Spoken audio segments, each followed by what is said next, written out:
নিরাপত্তা, ন্যায্যতা আর ক্ষমতার রাজনীতির জটিল সমীকরণে দাঁড়িয়ে আন্তর্জাতিক ক্রিকেট। সেই মোড়েই নতুন করে প্রশ্নের মুখে পড়েছে আইসিসি। আসন্ন টি-20 বিশ্বকাপে বাংলাদেশের জায়গা হারানো আইসিসির আসল রূপ সামনে এনেছে বলেই মনে করে ক্রিকেট বিষয়ক গণমাধ্যম উইজডেন। তারা বলছে, এই ঘটনা বিশ্ব ক্রিকেটের বড় কর্তা সেজে থাকা আইসিসির নৈতিক অবস্থান নিয়েও বড় বিতর্কের জন্ম দিয়েছে। ঘটনার সূত্রপাত বাংলাদেশের ভেন্যু পরিবর্তনের অনুরোধ ঘিরে।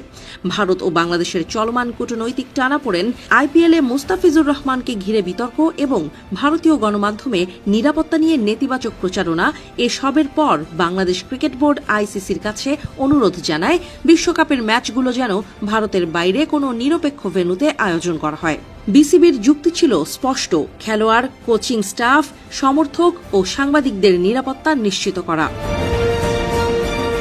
কিন্তু আইসিসি সেই অনুরোধ সরাসরি প্রত্যাখ্যান করে। তাদের অবস্থান ছিল একরকম চূড়ান্ত, বাংলাদেশকে ভারতের মাটিতেই খেলতে হবে, নইলে বিশ্বকাপ থেকে বাদ পড়ার ঝুঁকি নিতে হবে।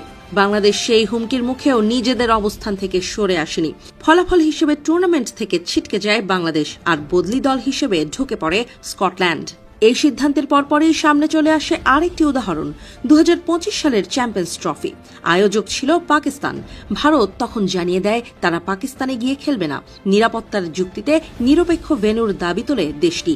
দীর্ঘ আলোচনার পর আইসিসি সেই দাবি মেনে নেয়। ভারতের সব ম্যাচ আয়োজন করা হয় দুবাইয়ে। একই ভেন্যুতে সব ম্যাচ খেলার সুবিধা নিয়ে ভারত শেষ পর্যন্ত ট্রফিটাও জিতে নেয়।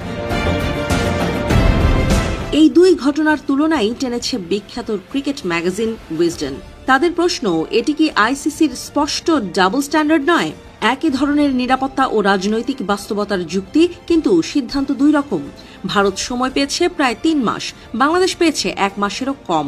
সূচি ও গ্রুপ ঘোষণার পর বাংলাদেশ কার্যত দেয়ালে পিঠ থেকে যাওয়ার অবস্থায় পড়ে।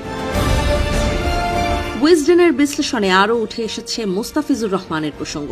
আইপিএল নিলামে রেকর্ড দামে মুস্তাফিজকে দলে নিয়েছিল কলকাতা নাইট রাইডার্স, কিন্তু পরে কোনো স্পষ্ট ব্যাখ্যা ছাড়াই তাকে বাদ দেওয়ার নির্দেশ